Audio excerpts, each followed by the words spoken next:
Bueno, arratsalde ondan hori. Ordua jota daukagu eta hasiko gera, bai? Gaur ez dakit tokatzen jakun plenua, ez jakun tokatzen, baina maiatzaren 4 izan da ere bai, hasiko gara.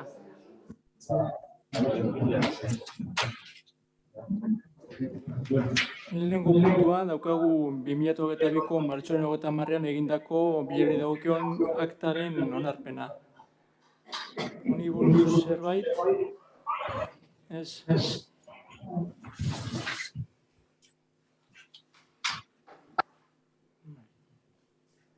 Orduan aktaren aldeko botoak.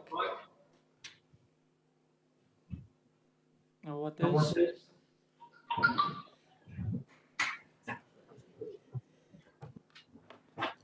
Bigarren puntua. Gipuzkoako Foru Aldundiarekin lankidetza hitzarmena sinatzea El Pilar eremuan adinekoentzako gizarte zerbitzuen ekipamendua eta aparkaleku bat eraikitzea. Lurralde batzorde informatzailearen diktamena ikusirik eta bertan azaltzen diren aurrekariak kontutan izanik, Lurralde batzordeak udalbatzaren osoko bilkurari proposatzen dio akordio ondokoak erditzala. Lehenengoan, Gipuzkoako Foru Aldundiarekin lankidetza hitzarmena sinatzeko onarpena ematea, El Pilar eremuan adinekoentzako gizarte zerbitzuen ekipamendua eta aparkalekua eraikitzeko. Bigarrena, aurrekariari eskubide ematea lankidetza hitzarmena administrazioaren bitartez formalizatuko da.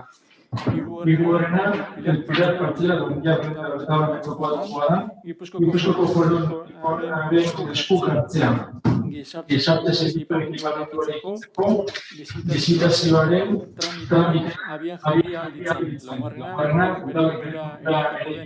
aparkalekua eraikitzeko zenbateko ezagutzen dituenean dagokion eraikitzeko kreditua eta bosgarrena akordioa Gipuzkoako Foru Aldundiaraztea gizarte politika eta departamentua deszentralizatua dagoen eran.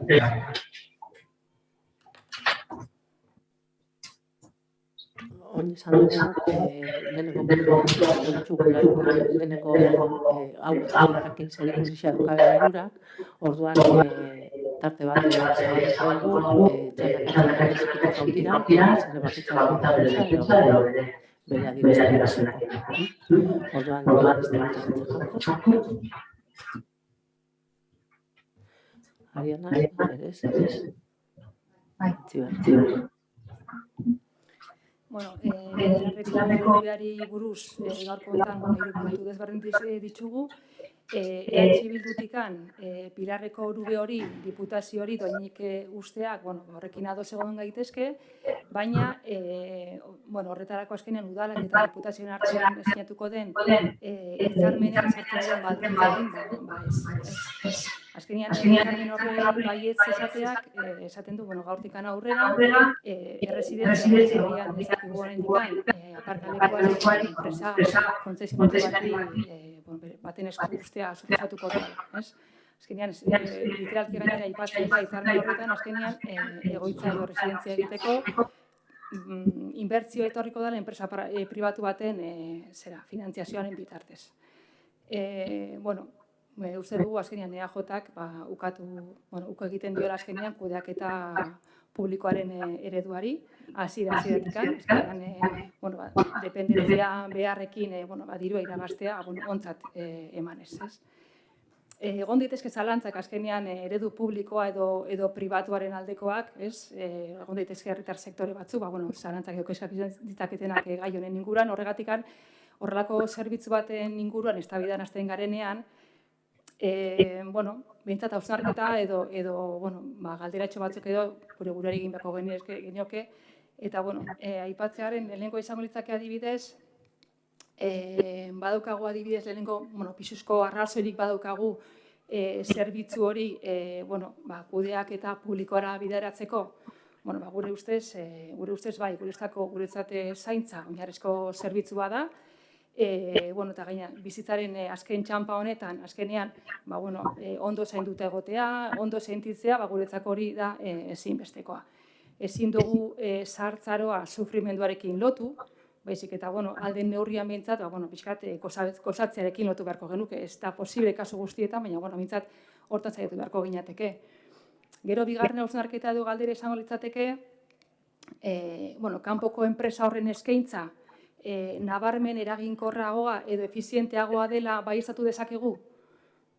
Une honetan, pandemiaren datuei edo izan dituen ondorioak ikusita argi dago ezetz. Ikusi dugu azkenean pandemia garai honetan egoitza eta residentzien kudeaketa izan dela negargarria, ez? Ikusi dugu nola azkenean patronalak azkenean berein interesak eta bereien etekinak lehentsi dituela bai egoiliar eta bai langileen gainetik, ez?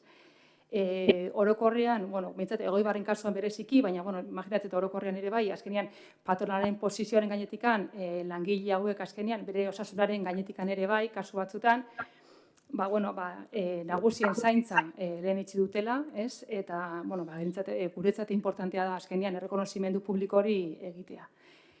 Eta hirugarren hausnarketa izango litzateke, pasatu ezkero, edo, zerbitzu hori azkenean, enpresa pribatu baten esku utzi ezkero azkenean, badaukagu instituzioetatik azkenean zerbitzu hori kontrolatzeko edo jarraipena egiteko formarik hitzarmen baten bidez edo dana alakoa. Agian aukera badago, baina argi dago ez dela egiten. Igual, orokorrean ikusten dira ondorioak ez dela egiten kontrolikan, ez? Horregatik esaten dugu azkenean, ideia horrek edo hausnarketa horiek azkenean kontuan izan da kudeaketa publikoaren atea itxi beharko genuke? Gure ustez, gure iritziz ez. Tamalez, hitzarmen hau sinatu ondoren, azkenean, bai itxiko zaio batea kudeaketa publiko bati.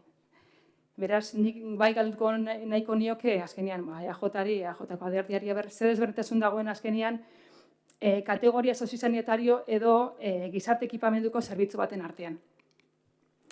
Nenuke jakina berdakizuen desberdintasuna, zen eta hitzarmen honetan agertzen zaigu argi zein den zuek aukeratutako eredua egingo den, eraikiko den egoitza horrentzat, ez? Eta aipatzen da adibidez, gizarte ekipamenduko eraikinari eta parkelekari dagozion beharren programa berri bat zehaztu dute, bai Elgoibarko udalak, bai Foru Aldundiak. Imaginatzen, bai dudi ez dakizuela, edo, ez dakit erantzun ez nahi, hitzarmen bat, ez dakit, eontzat emango zute hitzarmen bat, azkenean jakin gabe zer diferentzia dagoen, batetikan bestera, hori ere bai nahiko deigarri ditzi zaigu, ez? Soziosanitarioan aldea adibidez, da azkenean da kategoria arazo bat, kategoria bat, adibidez soziosanitario izango litzake, adibidez Egogain Eibarko egoitza, izango litzake soziosanitario egoitza bat. Desberdintasuna zein da, badukatela 24 orduko mediko geriatra bat, erizain talde bat ere bai, eta gero horren inguruan dagoen medikuntza ekipamendu guztia. Gizarte ekipamenduko egoitza izango litzake Salazarokoa. Kasu honetan ez dago medikurik, erizainak gutxi egoten dira, normalen egoten da turno bakoitzeko, bat egoten da, bakarra egoten da, eta kontuan hartu beharra da, gaur egun, erresidentzia egoitza baten ingresatzeko, ezin zela patologia bakar batekin ingresatu. Osea, eduki dituzu 2 edo 3 patologia desberdin ingreso bat lortu ahal izateko. Horrek esan nahi du, une hortan ja, pertsona hori ez dela egoiliar bat, baizik eta gaixo bat. Orduan, gaixoak ezin dira egoitzetan egon, gaixoak egon behar dira ospitaletan. Eta egotekotan egon beharko lirateke, soziosanitarioko kudeaketako erresidentzia edo egoitza batean. Gainera kontuan eduki behar dugu azkenaldi honetan gainera dependentzia arazoak eta asko ugaritu dirala, gainera varianteak ere ugari dira, beraz, horrelako gizarte ekipamenduko zerbitzu baten bitartez, ez lirateke ez dira ondo hartatuko. Azkenean, karo, pertsona hauek behar berezia dituzte, jarraipen berezia behar dute, eta horrelako egoitza batetan ez lukete hori lortuko. Beraz, zein da diferentzia? Noski, azkenean inbertsioa. Osea, sozializanetako egoitza batek kriston inbertsio handia behar du, eta, klaro, bideratzen baldin bada, zerbitzua etekinetan pentsatzen ari den enpresa pribatu bati, azkenean horrek ez du horrako inbertsiorik egingo, hori argi dago. Horregatik azkenean, aurkeztu zaigun hitzarmen honetan, ez guretzako, gure nagusien ongizaterako beharrezkoak izango lirateken zerbitzu horiei uko egiten ari zaie hasieratik, eta, iruditzen zaigu, saldu nahi dikuzuen eredu hori ez dela, herri honek uste dugu hori baino gehiago mereziko lukela. Beraz, orube hau eraikitzeko transmisioa zaratago, aukeratutako ereduan birpentsatzea uste dugu dela beharrezkoa, eta horretaz gain, enpresa konzesionarioaz eta gure aipamenak eta finantziazio metodoak eta hitzarmen honetatik kendu ezean, guk gure bozka aurkakoa izango da.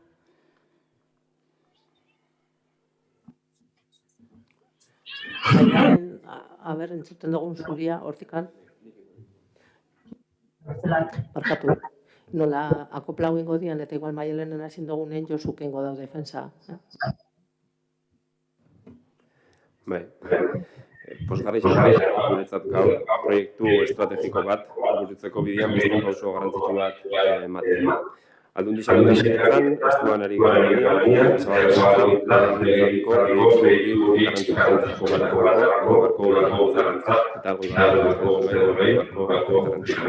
proiektu komunikoa eta oso horrelako proiektu batek atzetik lan asko zaten du eta buru beharri gaude lan urtiak eramatzagu eta ez dugu gogorera noiz azuzean proiektu hontan lanean.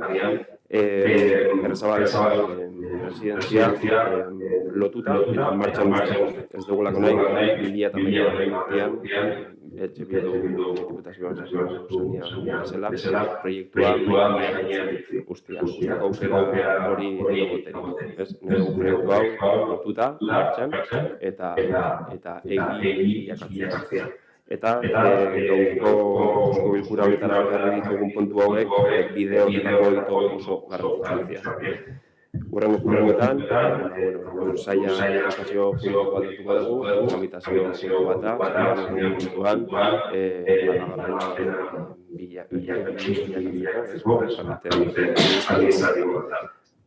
legaldea zeratzen eman gero eta beta errezabarri bide mogure.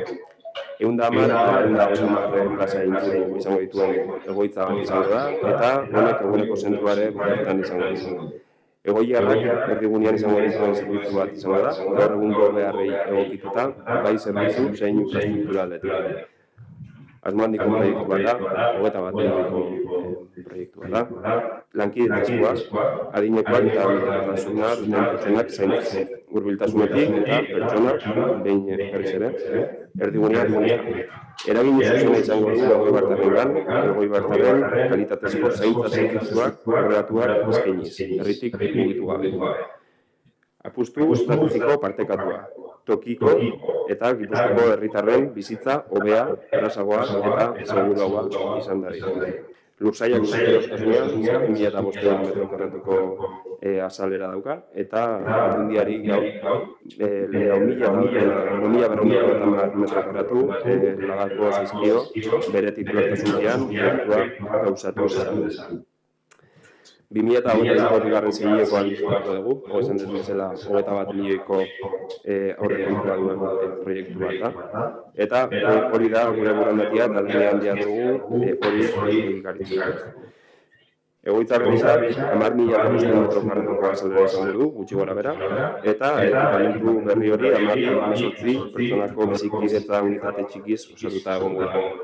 Gehienak logelak izango dira, logelen mostak guztien.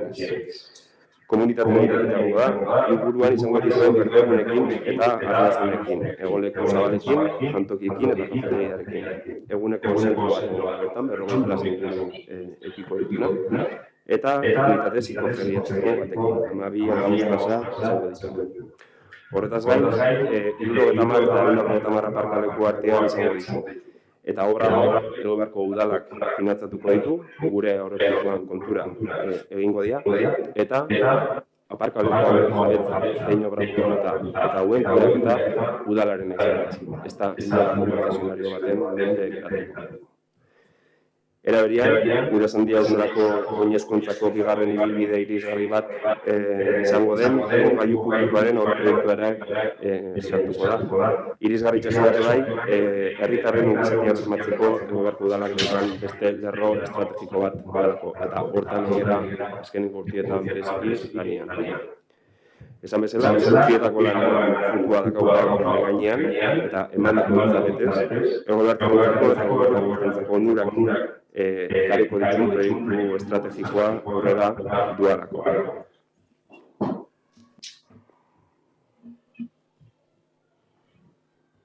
Ez dakit bat ematek zauzek eixau esateko ukiko daban, baina berriz ere txikitik handira. Eta, Evaristo, ez dakit zauzen, arian akedez, orduan, aitzi behar. Bueno, hitzarmen hori, azaltzen duen arabera,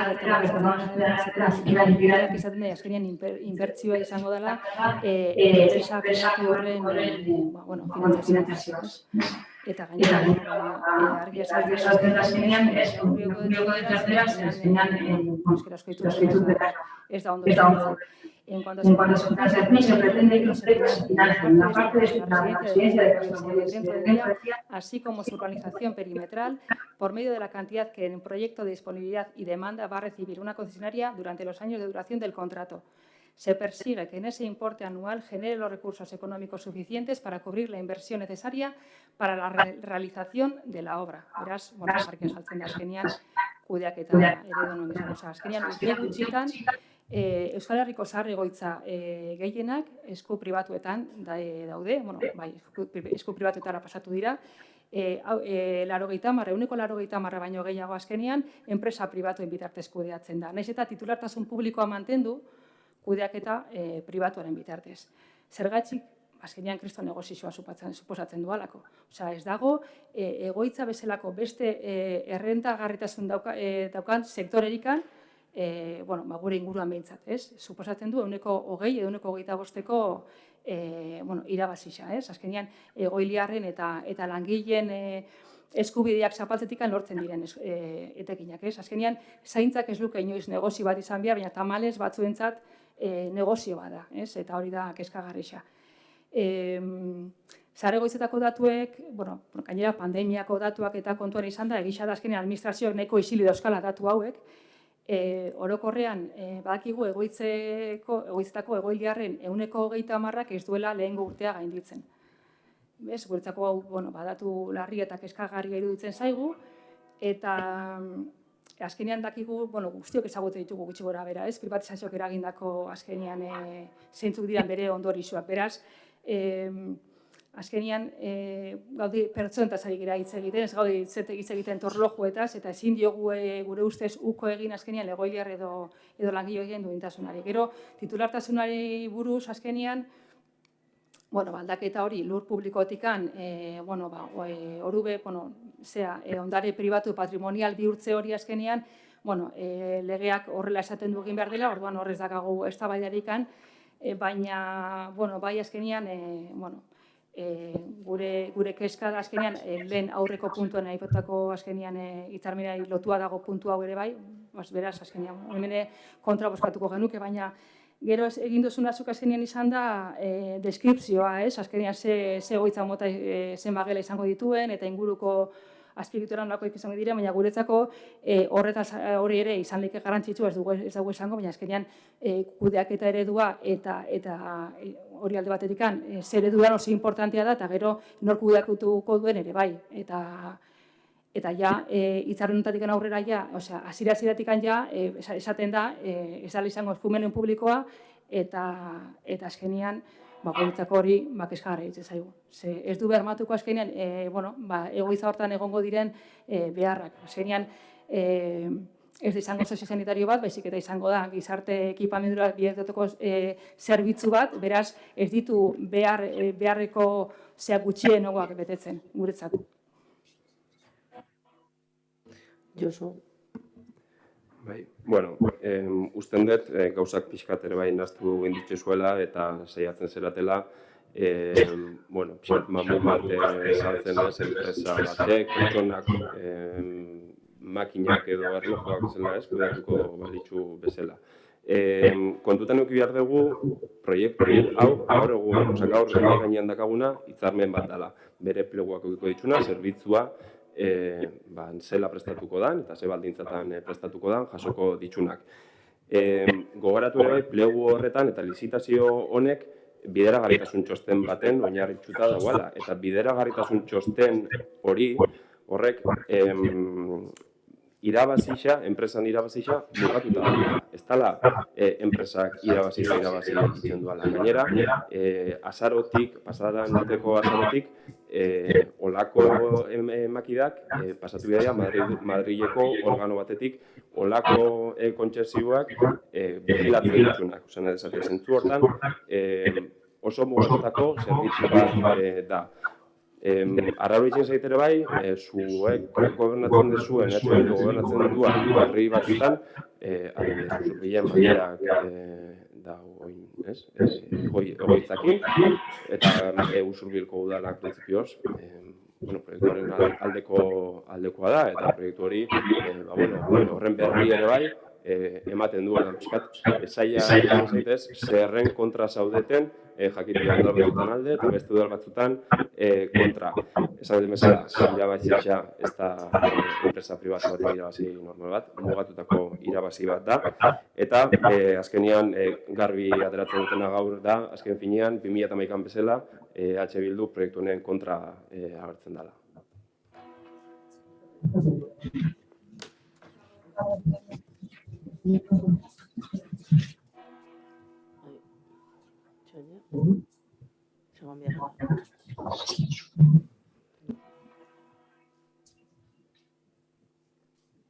Orduan, bozketu egingo dugu lehenengo puntua, proposamenaren aldeko botoak, kontra, abstentzioak, 9 alde, 7 kontra eta abstentzio bat.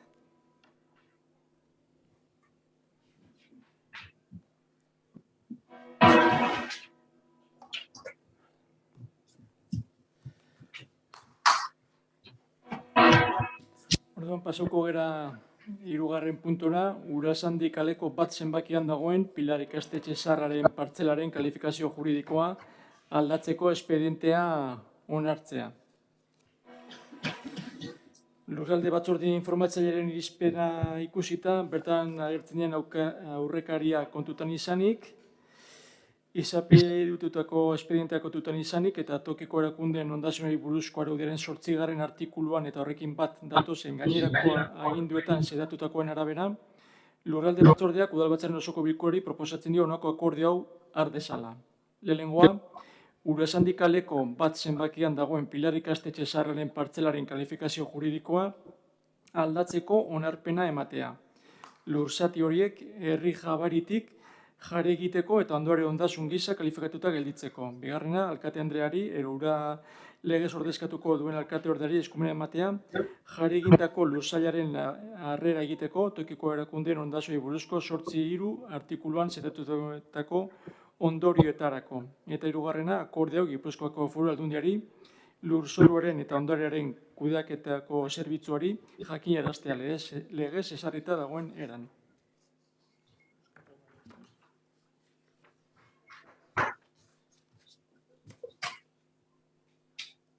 Orduan, bozkatu egingo dugu, proposamenaren aldeko botoak, kontrakoak,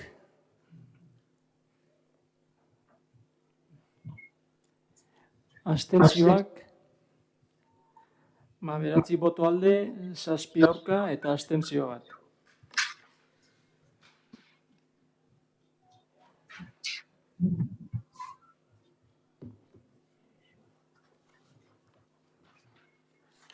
laugarren puntura joko dugu. Ura sindikaleko bat zenbakian dagoen El Pilar ikastetxe sarreren orubea Gipuzkoako Foru Aldundiari dohainik lagatzeko espedientea lehendabizikoz onartzea. Lurralde batzorde informatzailearen irizpena ikusirik eta bertan agertzen diren aurrekariak kontutan izan da, ekainaren 13ko errege dekretuaren bidez onartu zen tokiko korporazioetako ondasunei buruzko araudiaren 109 eta 111 artikuluetan xedatutakoari jarraiki, lurralde batzordeak udalbatzarren osoko bilkuri proposatzen dio honako akordioek arditzala. Lehenengoa, El Pilar ikastetxe sarreren orubeak Gipuzkoako Foru Aldundiari dohainik lagatzeko lehendabiziko onarpena ematea. Ondorengo partzelaren 180,75ko parte zatiezina lagako da. Gutxi gora bera, forma angelu zuzena duen lurzatia, ura sindikaleko bat zenbakian dagoena, eta 4.250 metro kuadroko azalera duena. Hona hemen mugak, ekialdean espazio publiko berdea, hegoaldean N634 errepidea, iparraldean espazio publiko berdea eta mendebaldean bananduko den partzelaren gainerakoa. Bigarrena, lagapena gauzatzeko aldez aurreko baldintza izango da, Gipuzkoako Foru Aldundiaren eta Elgoibarko arteko lankidetza hitzarmena sinatzea. Hirugarrena, hona hemen doako erabileraren baldintzak. Bat, Gipuzkoako Foru Aldundiak gizarte zerbitzuen ekipamendu bat eraikiko du bertan, adineko personentzako egoitza eta eguneko zentru gisa erabiliko dena. Bi, Gipuzkoako Foru Aldundiak gizarte zerbitzuen exekuzioari atxikiko dio ondasuna, eta ezin izango du beste sede batzuetarako erabili. Adineko personentzako egoitzaren eraikinaren erabilera aldatu eta gizarte zerbitzuen arloaren baitan dagoen beste sede baterako erabili ahal izateko beharrezko izango da Elgoibarko udalaren adostasuna. Hiru, udalaren adostasuna izan gabe ondasun higiezina arestiko paragrafoan aipatu ez diren beste sede batzuk atxikitzen bazaie, gizarte zerbitzuen arloaren batzukera aldatzen bada, ero jarduera bada, horiek nahikoa arrazoi izango dira Elgoibarko udalak lagatako ondasuna bere jabetza eta osagarri guztiak itzularazteko prozedurari ekiteko. Eta laugarrena, higiezinaren lagapena formalizatzearen ondorioz izango diren gastu guztiak eta itzulketa formalizatzearen gastuak halako gertatuz gero Gipuzkoako Foru Aldundiaren kontura izango dira. Laugarren akordioa, 15 egunez, Pilar ikastetxea egon zereko partzela Urasandi kaleko bat zenbakien dagoena Gipuzkoako Foru Aldundiari dohainik lagatzeko izapiditu den espedientea jende aurrean jartzea, egokitza jotze dira alegazioak egin ahal izan daitezen. Horretarako dagokien iragarkia argitaratuko da Gipuzkoako aldizkari ofizialean. Bosgarrena, jende aurreko erakustaldia egiteko epean inolako alegaziorik edo reklamaziorik aurkezten ez baldin bada, uste izango da arestian aipatutako lokalen erabilari dagokion lagapena behin betiko onartzen dela. Udalbatzarrak bestelako berariazko akordiorik hartzeko beharrik izan gabe.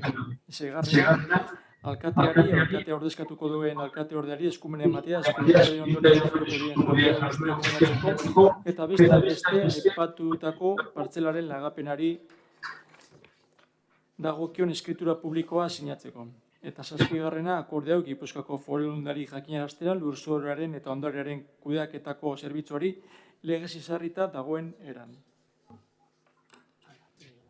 Orduan, bozkatu ingo dugu laugarren puntu hau. Proposamenaren aldeko botoak, abstentzioak, 16 alde eta abstentzio bat.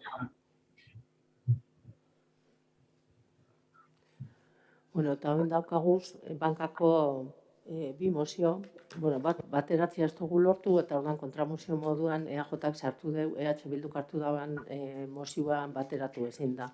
Orduan, oingo dituguna da, bisak irakurri, bisak irakurriko ditugu, eta bisen argumentarioa ingo dugu, bozkatuko dugu lehenengo bat, eta gero bestia, baina argumentarioa elkarrekin ingo dugu, bisena. Bai? Azkenean mozioa ez dakite aldete izan. Bai, ez duten. Azkenean mozio hau, azkenean Elgoibarko pentsionistek mugimenduak aurkezten duen mozioa da, mozioa sartzeko azkenean udal alderdi baten bitartez egin behar dute, beraz, sarrera eman diogu mozio honi, egia da bereik ez daukatela aukerarikan, Elgoibarren ez daukate aukerarikan irakurtzeko eta defendatzeko mozio hori, beraz horregatik irakurriko dugu mozio hori. Bien, orduan, mozio hori zuk irakurriko duzu, EAJan alternatiba irakurriko dugu jozuk, eta gero bozkatuko dugu bat, eta gero bestia, bale?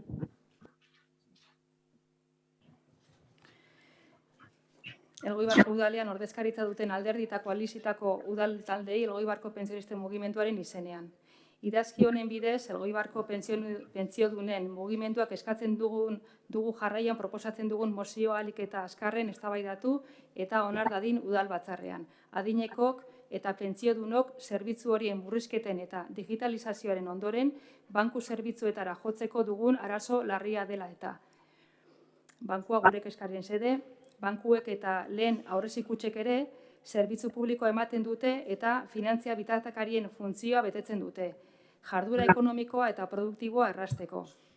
Aurrezikutxen likidazioak kasu batzuetan, banku pribatu bihurtu izanak beste batzuetan, eta azken horiek xurgatu izanak beste batzuetan, kalte handia eragin dute herritarren artean, bereziki adineko pertsonen arretan. Abusuzko klausulak eta praktikak, abusuzko klausulez jositako Espainiako bankuen jardunbideak neurri batean Europako justiziaren eskakizunak baino ez ditu zuzendu. Diru publikoa behar izan duen bankua 75 milioi eurorekin sastatu, erreskatatu behar izan da. Administrazio prozesuen informatizazioa eta digitalizazioari dagokionez, mekanizazioaren bide horrek zuzeneko aurreko arreta pixkanaka kentzea, ordutegiak murriztea, bulegoak kentzea eta langileak gutxitzea ekarri du. Nola eragiten dion horrek herritarrari, finantza bitartekariaren den bankuaren nahitaezko erabiltzailea baita. Zalantzarik gabe, herritar guzti eragiten die, bankuen eta langileen bulegoak nabarmen murriztea, bai eta jendeari zerbitzu emateko ordutegiak murriztea ere. Zer esan Kutxabanki buruz, orain 2022aren hasieran Euskal Autonomia Erkidegoko herritarren banku bat gehiago den ala ez galdetzeko, ziur aski gehienok esango genuke banku jardunaren arabera beste banku bat dela. Bankuei dagokienez, oroar esan dezakegun guztia edo ia guztia Kutxabanki aplika dakioke. Egindako azalpenean azaltutako guztia oinarri hartuta, udalbatza honen osoko bilkuran honako hau onartzea eskatzen dugu. Elgoibarko udalaren osoko bilkurak leihatila bat irakitzeko eskatzen die Elgoibar udalerrian dauden banketxe guztiei, leihatila horretan herritar guztiei eta 75 urteko gorakoei lehentasunez aurrez aurreko zerbitzua bermatuko zaie lanaldi osoan. Elgoibarko udalbatzarren osoko bilkurak Elgoibar udal mugartean dauden banketxe guzti eskatzen die lokaletara sartzeko murrizketak dauden bitartean eta edo pertsonen arteko urruntzen neurriak gorde behar diren bitartean, neurri horiek eta beharrezkoa den beste edozein bete behar direnean, entitatearen sukurtzal bakoitzean ahalik eta edukiera handieneko itxarongela bat gaitzea. Hori materialki egingarria denean edo bestela beste neurri batzuk hartzea. Kalean eguraldiaren aire zabalean bezeroen ilarak sortzea saihesteko. Elgoibarko udalaren osoko bilkurak eskatzen die Elgoibar udal mugartean dauden banku erakunde guztiei azaroaren 24ko 19/2017 errege dekretuan otsailaren 28ko EC 228/2019 aginduan eta martxoaren 22ko 174/2019 errege dekretuaren zidatutakoa betez, oinarrizko ordainketa kontuak arautzen dituztenak, lehengo mailan hileko komisio ordainduta eta doakotasunakoa, bigarren mailan urrakotasun egoera kolektiboerako eta etapenerako aukera zabala egin dezatela, eta simplifikatzea aurkeztu beharrekoa dokumentazio kontu horiek eskatzen dituenari. Elgoibarko udalaren osoko bilkurak eskatzen die Elgoibar udal mugartean dauden banku erakunde guztiei 75 urte gorako pertsonei hala eskatzen badute doako sortunketa txartelak ematea, inolako komisiorik gabe, erabilera mugen inolako ordainketarik gabe, saldo jakinaren eskakizunik gabe, erabiltzeko gutxieneko zenbatekorik gabe edo antzeko produktuak eduki gabe. Kontuan hartuta bankuek beren ohiko jardueran bezeroekin bat datozen funtzio pribatuak betetzen dituztela, hala nola pentsio plan bat, inbertsio fondo bat arpidetzea, akzio pakete bat edukitzea eta kudeatzea, kutxa gotor bat alokatzea, eta bezeroak jarduera hori ez duela nahita ez egin behar, baina aldi berean funtzio publikoak betetzen ditu, eta bezeroa ez da eginkizun horietan ituntzen, baizik eta ezinbestean bankuaren bitartekaritza onartu behar du beste aukerarik gabe. hala nola gordailugilea, bere dirua kentzea, ezinbesteko horniduren ordainketa, hala nola gaza, elektrizitatea, zergen ordainketa eta tasak. Elgoibarko udalaren osoko bilkurak Espainiako bankuari eskatzen dio, bankuen funtzio pribatu eta publikoak argi eta garbi bereizteko eta azken horien doakotasuna edo bestela gutxieneko komisio bat ezartzeko.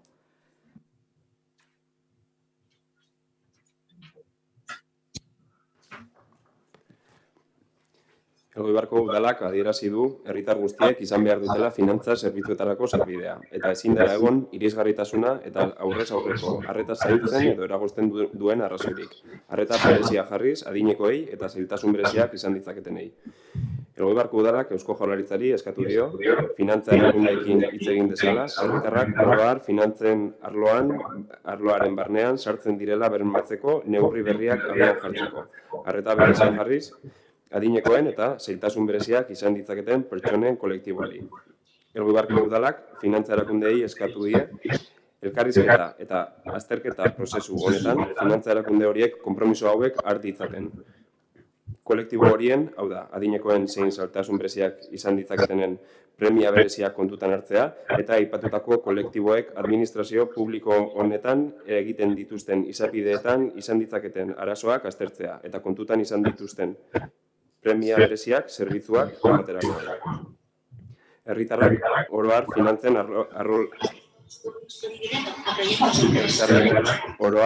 finantzen arloan barnean sartzen direla bermatzeko neurri berriak abian jartzea. Arreta berezia jarriz adinekoen eta zailtasun bereziak izan ditzaketen pertsonen kolektiboari eta bereziki ondokei errepaituz. Kolektibo horri arreta bila eta azkarra ematea. Kolektibo horri arreta ematea lehen etxiz, arreta pertsonalizatuagoa emanez eta telefono bidezko arreta egin da. Kutxaren ordutegia zabaltzea, bezeroen kontu korronteetan diru sarrerak eta diru ateratzeak egiteko ordu murrizketak eta zenbatekoak saihesteko. Zerbitzu horiek oinarrizko kutxa zerbitzuaren barruan daude, eta zerbitzu hori emateak ez dugu esan nahi komisioak kobratu behar diren Espainiako bankuen egokien izan ere, zapide horren arabera, erakundeak bezeroen eskura jarri behar dute gutxienez doako bitarteko bat. Irisgarria eta segurua.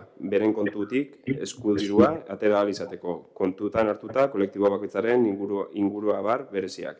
Kutxazen automatikoak dauden aztertu eta horiek bermatzea biztanle kopuruari erregalatuta. Eta bulegorik ez dagoenean bankuek eraikin publiko eta irisgarrietan jarri eta hartatu ditzatela. Aztertzea Eusko Jaurlaritzarekin eta Finantzen Euskal Institutuarekin batera, udalerri horietan eta banku bulegorik ez dagoen landa eremuetan kutxazain automatikoak jartzeko laguntza eta finantzaketan neurriak.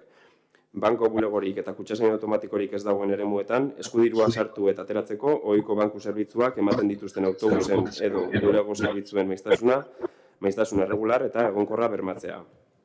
Kolektibo horrentzat bereziki eskaintzen dituzten zerbitzuak edo produktuak lortzeko sistema digitalak edo makinak erabili behar izatea gutxitu. Eta horretarako gaitasun digitalak eskuratzeko kanpaina bat bizkortzea eta bultzatzea.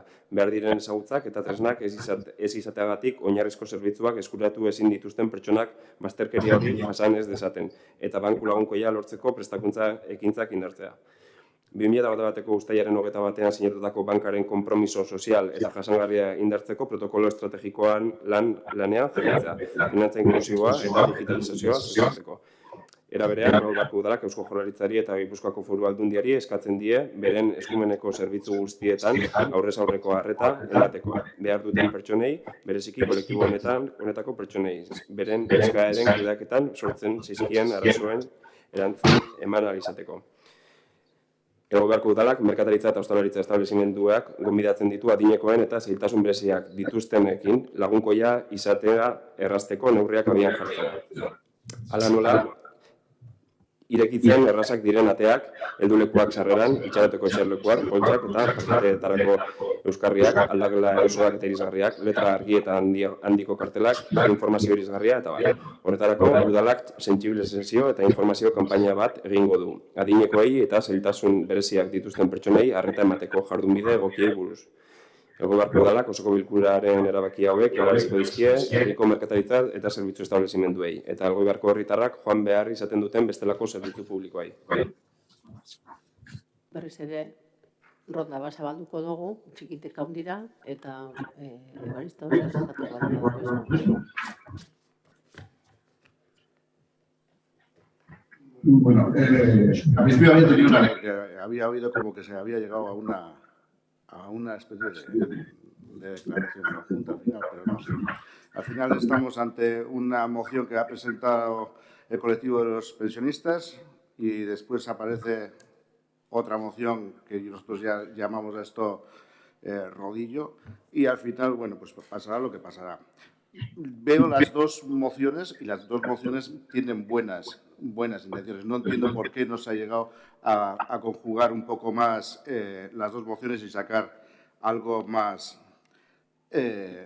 productivo. Sabéis que a nosotros nos gusta mucho que las cosas se hagan por unanimidad y todos juntos. En la moción del PNV se quedan cosas que están exigiendo los pensionistas y que también me parecen muy interesantes. La banca, desde hace muchos, pero muchos años, y con la ¿cómo diríamos?, permisibilidad de instituciones y gobiernos, ha subido sus prácticas abusivas de una manera increíble. Y en España, si comparamos con Europa, se nota bastante. Se nota bastante estas prácticas abusivas y, lógicamente, van a ser los colectivos que están con una barrera digital, sufriendo esta barrera digital, los que más lo van a tener. Pero es que incluso la gente joven está sufriendo las prácticas abusivas de estas entidades. Ahora, ¿qué vamos a hacer? Pues vamos a votar a una moción, a la otra moción. ¿Y el futuro cuál va a ser? Pues que lo que hemos hecho al final es, lo voy a decir un poco sencillo, maquillaje. Espero que dentro de poco volvamos a hablar de este tema y empezamos a rendir cuentas de qué es lo que se hace y lo que se hace respecto a esto. Es de suponer que el Gobierno vasco tiene mucho más que hacer que nosotros. Nosotros lo único que vamos a hacer es gritar bien alto que hoy también los pensionistas se están quejando y las personas mayores y jóvenes.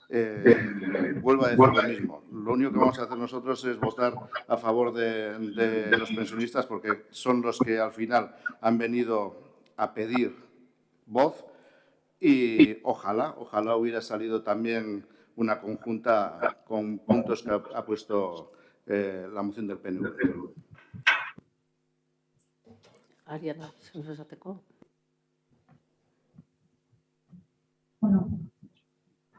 Bueno, yo estoy de acuerdo en que ojalá hubiera salido una moción conjunta, pero bueno, nosotros vamos a votar en contra de la moción presentada por EH Bildu, ya que el Gobierno de España está trabajando desde el inicio de la legislatura para garantizar la atención personalizada de las personas mayores por parte de las entidades financieras. También para garantizar la prestación de servicios financieros en todo el territorio, especialmente en las zonas rurales, como instrumento para la cohesión social y territorial. En esta línea, la vicepresidenta y primera ministra de Asuntos Económicos realizó una petición expresa a las entidades para poner en marcha medidas concretas que respondan a las demandas de las asociaciones de mayores y que garanticen que la ciudadanía reciba un trato personal, humano y de calidad en las relaciones con las entidades financieras.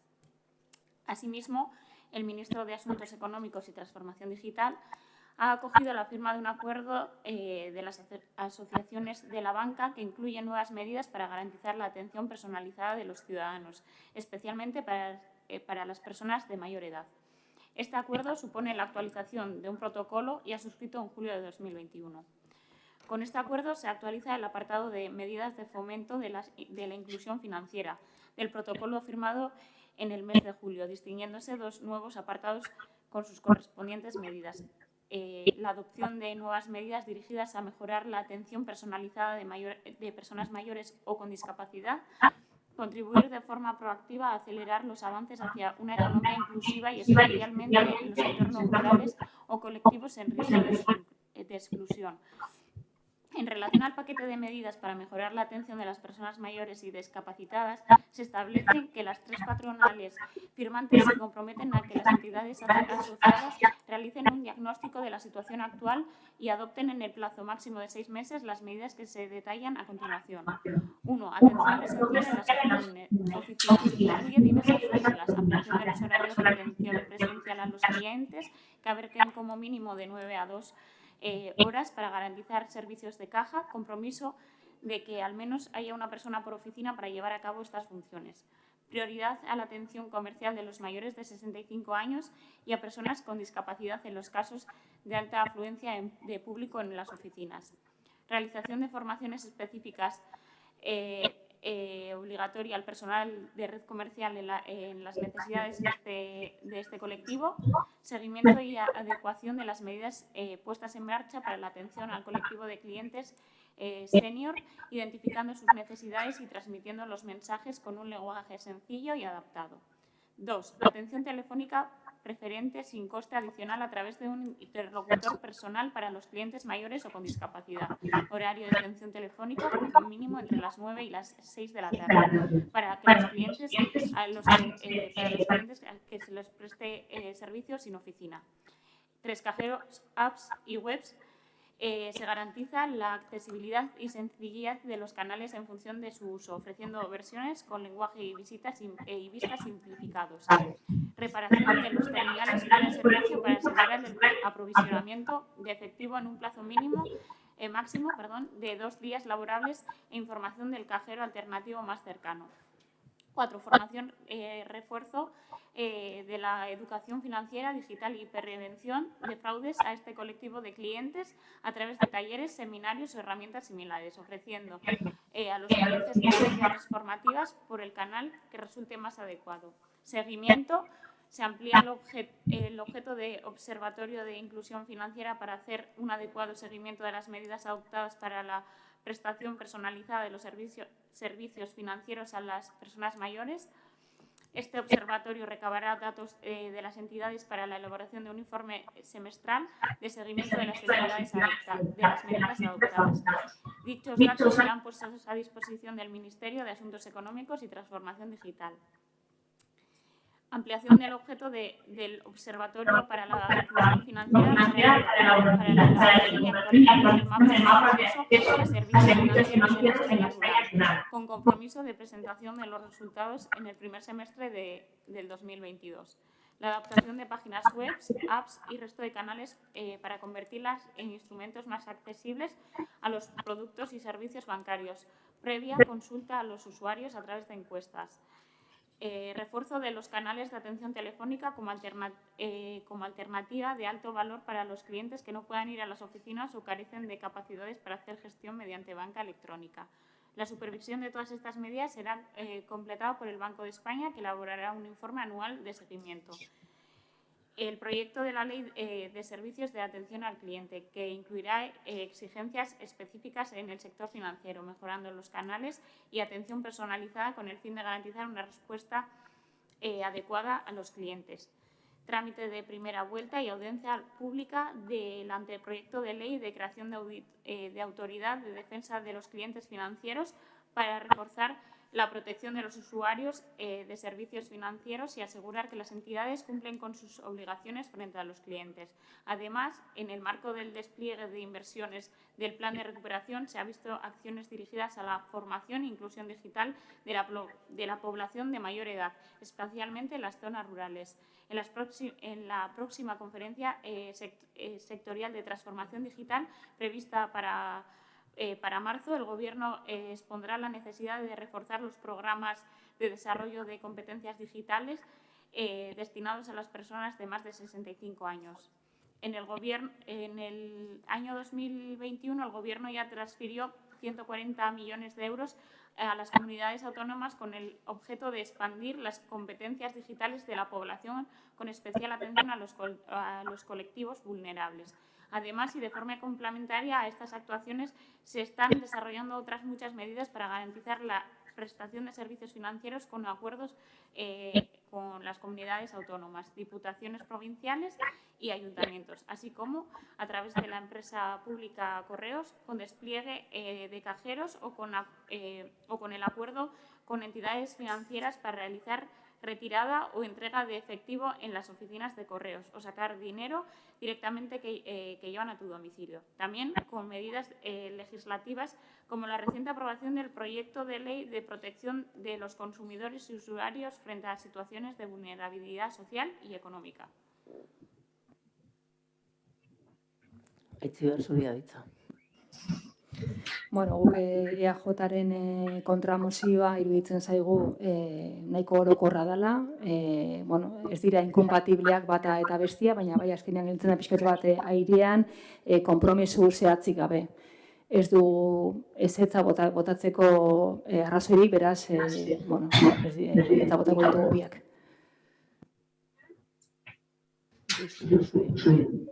Bai. Bueno, guk, Arienak esan dut bezala, guk zuen mozioan kontra bozkatuko dugu, eta gurean alde, batez ere, bi mozioak ezin dialako atera, eta zure mozioa alde badelako, sí que hemos intentado, mandamos el lunes esta propuesta de resolución para que se pudiera consensuar, y eso ha sido hoy a la mañana cuando H. Bildu nos ha dicho que no.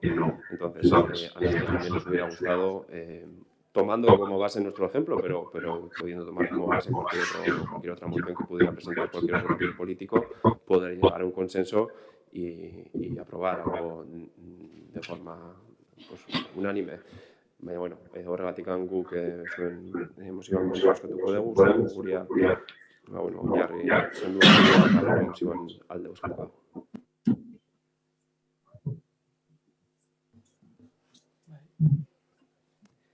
A ver, Evaristok, ¿se os ha No, la dictación. Menos de aquí se han aprobado dos mociones a la vez. Se ha aprobado una propuesta nuestra y una propuesta vuestra. Ya nos ha dicho que no se ha aprobado ninguna, o sea, que no ha sido nunca que se hayan aprobado dos propuestas, sino que se ha dicho que vamos a votar en contra y a favor de esta.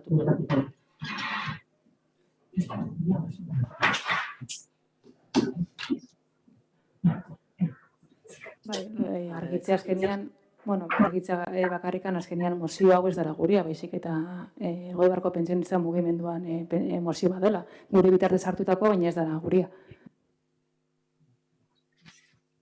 Bueno, hori argi geratu da, lehenengo momentutikan, gainera izenburu ere bai holaxe daukalako.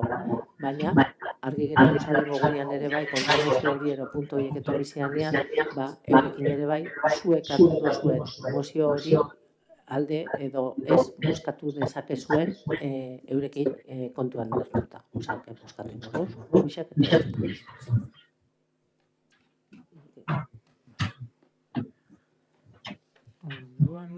Bosketara joko dugu, lehenengoz boskatuko dugu EH Bilduk aurkeztutako mozioaren aldeko botoak.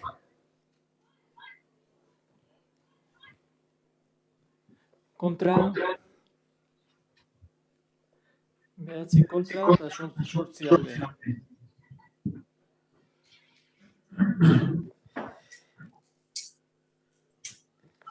Eta orain boskatuko dugu EAJak aurkeztutako mozioa. Orduan, mozio honen aldeko botoak. Aho batez.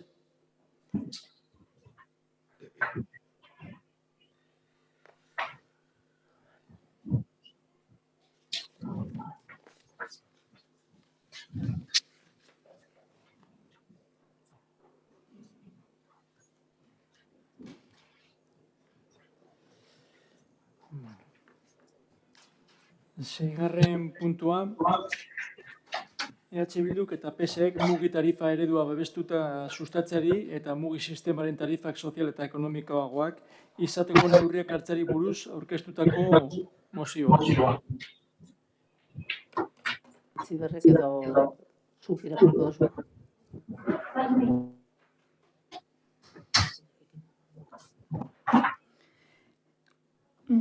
mugiren tarifa eredua babestu eta sustatzeari eta mugi sistemaren tarifak sozial eta ekonomikoagoak izateko neurriak hartzeari buruzko mozioa.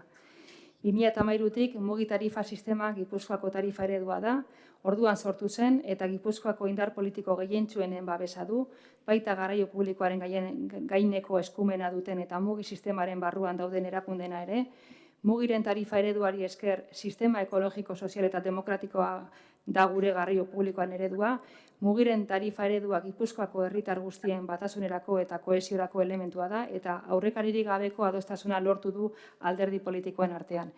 Gipuzkoako herritarren mugikortasunerako funtsezko eskubidea bermatzen duen zerbitzu publiko baten eredu den aldetik. Eta indar politiko gehienak adostasun eta babes horren parte dira sistema eratu zenetik. Esan bezala, mugiren tarifa eredua 2013tik jarri zen martxan, Gipuzkoako garraioaren lurralde agintaritzak kudeatzen du eta Euskadiko, Espainiako estatua eta Europako txartel integral bakarra da. Izan ere, 2013 urtetik aurrera, Gipuzkoako garraio operadore publiko guztiak garraio publikoa planifikatu eta koordinatzeko organo bakar horretan integratzen joan dira eta gure tarifa ereduaren bereizgarri nagusia ere jarri dute martxan. Tarifak integratzeko sistema eta haren ildotik gure garraio txartela, mugi txartela, zeinak gure tarifa eredua alduntzen duen. Esan bezala, garraiobide guztiak konprometitu dira tarifa eredu bakarrarekin. Errepideko garraio publikoko zerbitzu guztiak, bai hiritartekoak, lurralde bus eta ibilbide luzekoak, bai hiri barrukoak, Donostia, Irun, Errenteria, Ibarzarautz, Arrasate, Hernani, Lasarte, Oria, Oiartzun, Oñati eta Tolosakoak. Eta trenbideko garraiobide publikoak Euskotren eta Renfe aldiriak. Gipuzkoan Elgoibartarrok eta gainerako Gipuzkoarrok garraiobide guztietan bidaiatzen dugu txartel bakarrarekin eta gure tarifa ereduan mugarik nahi ez dugunez, Araba osoan ere erabil dezakegu eta laster baita Bizkaian ere. Gipuzkoako jende asko bizi da bertan, dela ikasketegatik, dela lanagatik eta beste askok lurralde busekin bidaiatzen dute ara egunero, arrazoi berberagatik. Bada, batzuek eta besteek mugi erabili nahi dute garraiobide masibo honetan. Gipuzkoako tarifa ereduaren erabilera datu izana, mugiren erabiltzaileen komunitatean Gipuzkoako biztanleen ia 80% delako izan da posible. Horrela, tarifen integrazioari esker, ekologikoa ez ezik eredu sozial eta bidezko ere izateko baldintza guztiak betetzen dituen tarifa eredua bakarra da mugi.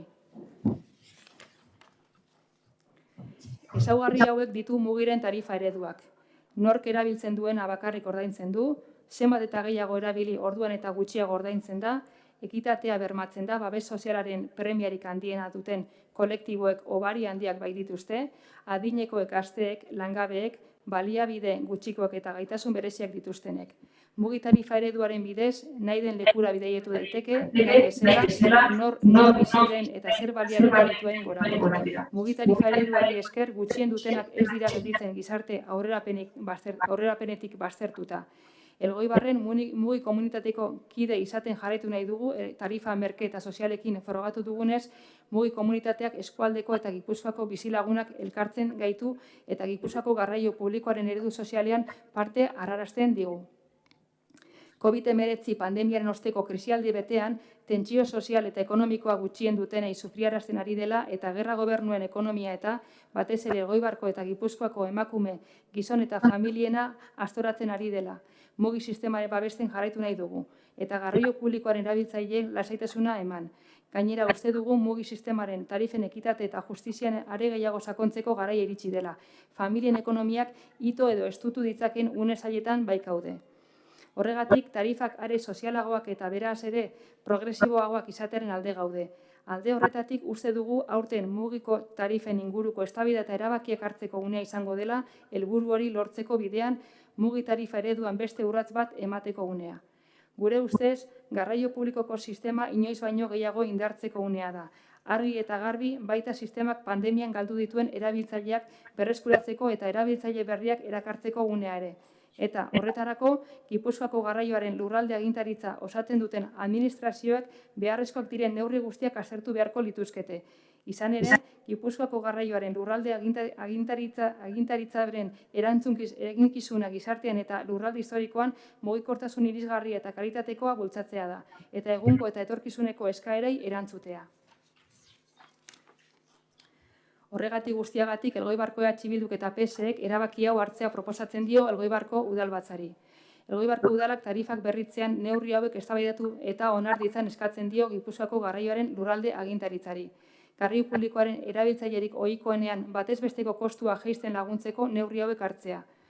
Hurrengo bi ekitaldietan tarifen prezioak izoztuta mantentzea, inolaz ere ezin daitezen izan garraio publikoaren erabiltzaileak eta beren soldatak energia eta erregaiaren igoera eragin duten krisiei eta Gipuzkoako gizarteari eragiten dion inflazio handieri aurre egiten diotenak. Mugiren deskontu sistemaren aldaketa onartzea, haren progresibitatean eta justizia sozialean sakontzeko eta laugarren tartea sortzea. Mugiren erabiltzaileei doakotasun handiago emateko, mugi txartela erabiltzen duten tarte guztietan. Etorkizunean tarifa jaisteko formulak aztertzea. Mugi sistemaren tarifa ereduaren misio sozialen aurrera egitea eta bereziki zaurgarriak diren gizarteko kolektibo berriak sartzea. Elgoibarko udala Gipuzkoako garraio sistemaren zerbitzu guztiak berreskuratzearen alde dago, baita erabiltzaileak gutxitzeagatik edo beste edozein erabakirengatik arriskuan egon direnak ere. Elgoibarko udala garraio eskaintza behar beste zabaltzeko eskatzen dio Gipuzkoako garraioaren lurralde agintaritzari, erabiltzaile guztien eskaerei erantzuteko. Jakinik Gipuzkoako garraio publikoaren tarifa sistemaren kostuak handitzea ekar dezakela horre guztiak, Elgoibarko udalak Gipuzkoako Foru Aldundiari eskatzen dio errepideen foru sarean bidesari ordaindu behar den zatietan bildutakoaren zati bat garraio publikoa sustatzeko erabili dezan eta Gipuzkoako errepide eta bideen foru arauaren testu bateratuaren 7. titulua eta hura garatzeko dekretua martxa jar ditzan martxoaren 29ko 1/2011 foru arauaren bidez onartu zen Gipuzkoako errepide eta bideen foru arauaren testu bateratuaren 7. titulua. Bueno, beste txanda bat hasiko dugu berriz ere txikitik talde txiki izenetik handizenera eta Evaristo zuria deitza. Bueno, la verdad es que cuando hablamos se acopla muy bien. En el tema de esta moción, la verdad es que todo nuestro apoyo, todo lo que sea de mejoras para la sociedad, que el transporte sea más barato y sobre todo ahora que se va a quedar cada vez el calor que se pueda y más, bienvenidos. Sin más. Ariana, zuria hitza. Vale, en plena crisis post-pandemia por la COVID-19, con la tensión social y económica haciendo sufrir a las personas que menos tienen y con un escenario de guerra que está convulsionado la economía de gobiernos, pero sobre todo de mujeres, hombres y familias de Guipúzcoa, el Grupo Municipal Socialista queremos poner en valor un sistema de este tipo, como el sistema MUGI, que proponen una tarifación barata, económica y social, gracias a la cual podemos a todos los urbanos movernos por el territorio y por Euskadi. No solo consideramos que hay que proteger el modelo tarifario del MUGI, dando tranquilidad a las personas usuarias del transporte público, sino que además entendemos que ha llegado el momento de profundizar aún más en la equidad y justicia de las tarifas del sistema MUGI, ante los momentos difíciles que pueden ahogar o dificultar las economías familiares de los guipuzcoanos y guipuzcoanas.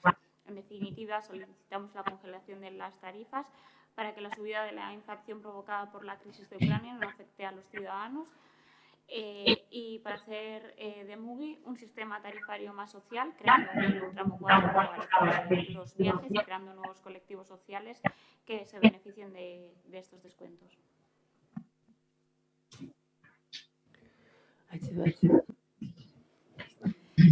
Bueno, MUGI tarifa sistema honetan, azkenean, sistema integral bakarra izateak eta gero gainera, Gipuzkoako garraio operadore guztiak bertan integratuta egoteak azkenean, irisgarritasunaz gain, funtzio integratzaile eta sozial oso garrantzitsua eskaintzen digu. Egia da azkenean pandemian ondoren, pandemia garaian, azkenean orokorrean garraio publiko guztietan, erabiltzaileen jetxira bat izan dela, kasu batzutan nabarmenago, beste batzutan gutxiago, orduan egoera horri buelta ematen saiatu beharko ginateke. Azkenean, kotxeakin edo kotxearekin daukagun dependentzia horri pixkotxe bat horrekin bukatzen joan beharko ginateke, eta azkenean lehen genuzan erabiltzaileak berreskuratu eta berriak erakartzen saiatu beharko ginateke, ez? Eta horregatik, guk hemen kokatzen dugu mozio hau, egia dere bai, une honetan, pairatzen ari girean krisi ekonomiko desberdina azkenean erabiltzaileetan ere bai bere eragina izaten ari direla, beraz, zaigu egokia iruditzen azkenean, bai erregaien igoera edo inflazioen igoera hau azkenean erabiltzaileen bere gain hartu behar izan ez. Horregatik proposatzen duguna da, alde batetik tarifak izostea, gutxienez bi urtean izostua mantentzea, horrek gure ustez erabiltzaile berriak eragarritzak eta beste batzuk ere lehen genozkan berreskuratzea. Orain mugi sistemak dauzkan 3 tarte edo 3 tramo horietatik beste 4 bat sortzea. Azkenean dago bat, bigarren tramoa dena, 20-50 bidaian arteko tarte hori azkenean, hor beste bat sortzeko aukera dagoela iruditzen zaigu, azkenean, eta horrek azkenean erakargarriago bihurtu dezake sistema hau, ez? Horretaz gain ere bai, garrantzitsua iruditzen zaigu azkenean azpimarratzea, familia eredu berriak badaudela, eta hauek kontuan hartzea garrantzitsua dela, ez? Azkenean ari gira hitz egiten, guraso bakarreko familietaz, ondikan sistema honetan ondikan ez daude familia eredu bezala ez dira ikusten, baina guretzako bertan egon beharko lirateke, beste zerbitzu publiko batzuetan gertatzen den, beste presio publiko batzuetan gertatzen den bezala. Noski, guzti hau bideratzea ez da erreza, azkenean, lan tekniko bat dauka, eta gero azkenean ere bai, errekaudazio jetxia horri aurre egiteko, nola egin edo nola ez galdu azkenean, ez, errekaudazio, nola aurre egin errekaudazio gabezi hori, ez, azkenean, guretzako modu pragmatiko logiko eta eraginkorrena izango litzateke, 2011an martxako 29an Gipuzkoan onartutako foru araudiaren aplikazioaren bitartez, foru araudi honek esaten duenari jarraituz, Gipuzkoako bidezari edo peajeetan lortzen denaren zati bat bideratu beharko litzateke azkenean garraio publikoa finantziatzeko. Beraz, onartua dagoen lege honen aplikazioaren bitartez, lortu genezake azkenean errekaudazio jetxiera horri aurre egiteka. Europara begiratzen baldin badugu adibidez, gu Frantziara joaten garen bakoitzean, azkenean gu gaude bertako garraio publikoa finantziatzen. Zeren eta Frantzian azkenean peajetatik sortzen den diru zati bat, garraio publikoa, kasu honetan trenbide sarea finantziatzeko erabiltzen da. Juten baldin bagera ere bai, Alemanian kasuan eta Austrian kasuan adibidez, peajeetan lortzen den, hortik ateratzen den guztia erabiltzen da garraio publikoa finantziatzeko, ez? Gipuzkoako kasuan, gure kasuan zer? Gure kasuan azkenean daukagu araudi bat onartua dagoena, 2011tik onartua dagoena, baina ez da finantziatzen. Eskatzen duguna da, hain justu horren aplikazioa. Josu, zuria deitza.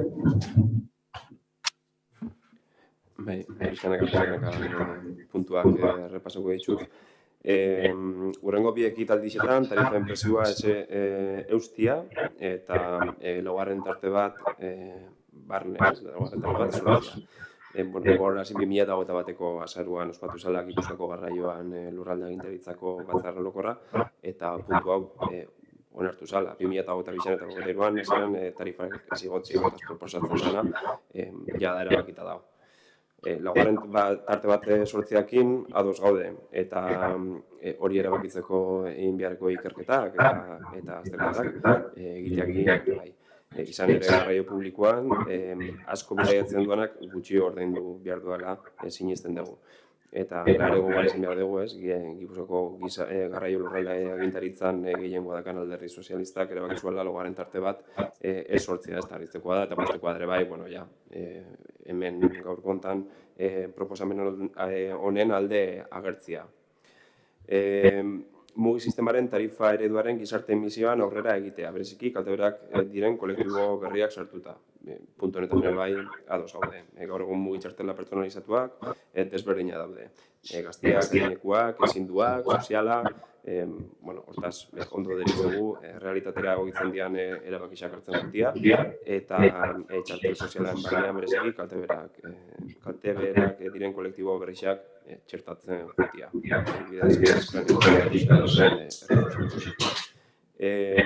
Udalak Gipuzkoako garraio sistemaren zerbitzu guztiak berreskuratzearen alde dago.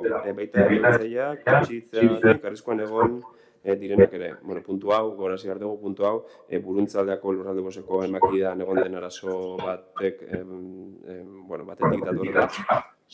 Aldundiko mugikortasun departamentuak aldaketak egin ditu lurralde buseko zerbitzuetan eta hainbat zerbitzu murriztu dira, eta ez gatoz bat hor hartutako erabaki horrekin, eta zerbitzuen aldaketak berraztertzea eskatzen dugu, eta garraio sistema publikoa indartzeko helburuz, ematen dira arazoak konpontzeko asmoz, gaixa dagokion erakundeen arteko elkarlanean bidez konpontzeko gaixa ere bai itzen dugu. Udalak Gipuzkoako garraio agintaritzari eskatzen dio bere garraio eskaintza zabal dezala, erabiltzaile guztien eskari erantzuteko behar den beste. Gogorarazi, Gipuzkoako garraio lurralde agintaritzak ez dakala eskumenikan garraio zerbitzuak esartzeko, sortzeko edota aldatzeko. Gipuzkoako garraio lurralde agintaritzan eskumen bakarra mugi tarifak esartzen da. Gainontzeko zerbitzuak ipini hobetu, garraio eskaintza dago alde batetikan mugikortasun sailaren menpe, lurralde kasua bezala, edo Jaurlaritzaren menpe, Euskotrenen kasua dan bezala, edo udalaren menpe. Gipuzkoako garraio lurralde agintaritzari zentzu honetan, eskatzia ondo dago, baina berez eskumenik ez dakan entitatea da. Orduan, ez dugu oso logiko ikusten puntu honen eskaera, baina, eta gero aipatzen dara bai, horrek guztiak, Gipuzkoako, garraio publikoaren tarifa sisteman kostuak handitzeak ardezakela jakinik, errepide foru sareko bidezariari lotutako zatietan, bildutakoaren zati bat, itzul dezala, erabili deixela, kostu hori kobratzeko. Puntu enten, zalantzak daude, eta hain zuzen ere, Gipuzkoako batzar nagusietan, 2020ko otxaiak bostian, 5/2020 ebazpenia jasotzen zen, zago batez, talde politiko guztisek, Europara konsulta bat itxeko ez, puntu honen bideragarritasuna eta legalki posible zen edo ez kontrastatzeko.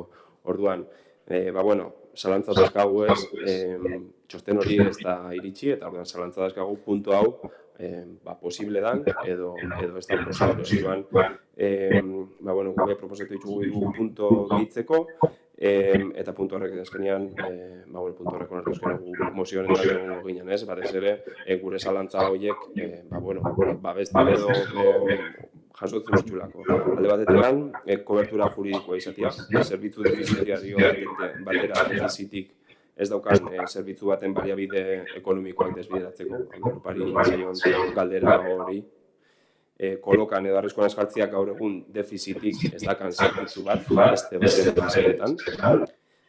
Eta debabarako hartarrei, lurraldeek zerbitzu maila, urtegi, mestazuz, eta maila, adibidez, zirako gabeko gaztuetako esako gehiago eta gogorarazi ere bai, mugi sistemak onura dugun sistema bat dela. Hain zuzen ere, ikusa jatzen ginen, Elgoibartik Elgoibarrera arteko lurralde busean itzen zian bidaiak, herritarrek itzen zituzten bidaia horiek mugi bitartez bonifikatzen, udal busek edo mugitasun tarifa batzutara ekiparatu, tarifa berrera sortu gabe, ezetkoan zitzaigun, eta horren ondorio bezala, Elgoibarko udalak etera behar izan ditu ez, diru laguntzak zuzendiak, herritarrei edateko, itzen dituzten bidaia horretan. Eta, dugu mugi hobetu daitekela, eta adibidez, puntu hori sartuta, zerbitzu hori emateko aukera oso nahi iruditzen dugu. Baina, nik uste ere, puntu horiek onartu ezkero.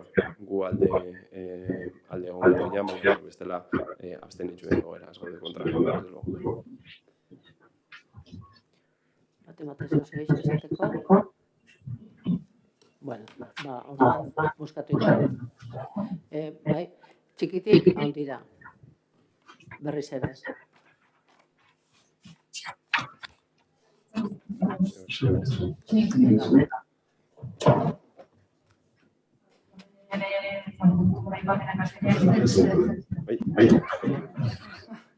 Bueno, guk egin ditugun proposamenak eta azkenean, ikusi, ontzat eman dituzue. Dena den, azkenean guretako 2011-tikan onartua dagoen foru araudia betetzea eskatzen dugu, eta zuek azkenean esaten zute zalantza dituzuela, zuen ardura da, zuek onartutako lege bat betetzea, eta gurea da lege hori betetzeko exigitzea. Orduan, nik uste ez dagoela hitzak egin beharrik, zalantzak baldin badituzue zuen arazoa da. Baina, nik uste azkenean lege finantziazioa edo lege honen aplikaziotik aldala finantziazioa lortu. Gero, herribusaren gaixa aipatu duzu, netzako bi gai desberdinak dira, baina, azkenean gure planteamendu herribusaren inguruan bakizu ezin da, azkenean, herribus zabaltzea azkenean zerbitzu hau, guk mugi sistemari ezetza esan berreko gure planteamendu azkenean zabaldu ezkero zerbitzua herri guztira azkenean lortu dezakegu finantziazio forma hobeagoa edo behintzat hobeagoa izango dena, guritziz hobeagoa izango dena. Bai uste dugu azkenean gai honen inguruan plangintza bat egin beharra dagoela, gu hori buruz hitz egiteko ados gaude, ez zuten momentuan, beraz, ez dut uste gai batenek eta bestiak erlazio daukatenik, baina, bueno. Josu, zuria ditu. Bueno, aipatzea batik da gure zalantza bat, batzar, Gipuzkoako batzar nagusiak bere osotasunean hau batez onartutako konsulta bat da. Alderdi politiko guztien jakinitako galdera bat da. Eta azpen horretan ikusi dezakezu, otsaiak 5-ko, 2008ko otsaiak 5-ko, 5/2008ko ebazpena. Hor jasota hau batez onartu zana. Eta, udal guztiak zer ikusi zen, elgoi barren ematen dian lineako zerbitzu, lineako autobusetan ematen dian herri barruko erabilera horrek ere bai dakate zer ikusi zen, mugi sistemarekin, konsulta sistema horren sartu balitzeko, eta guztia bi gai desberdin, zentzua da. Bueno, oskatu ingo du.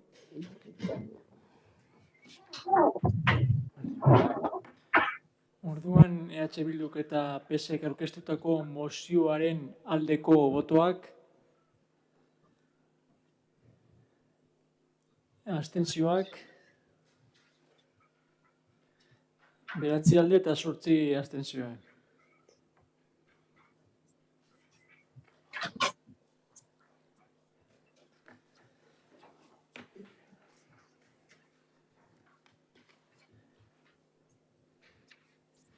Zazpigarren puntua hezkuntza zibila baimentzeko eskuordetzari buruz alkatetzak emandako ebazpenen berri ematea. 4 ebazpen dira guztira, lehenengoa da Josu Arraiz Aranburu jaunari, uztailaren batean ezkontza bat egiteko, bigarrena itxasoaren alde, beste ezkontza bat egiteko, da Josu Arraiz Aranbururen alde, irailean 17an beste ezkontza bat egiteko, eta azkena Maialen Gurutxaga Urangaren alde, ezkontza bat urriaren 8an egiteko.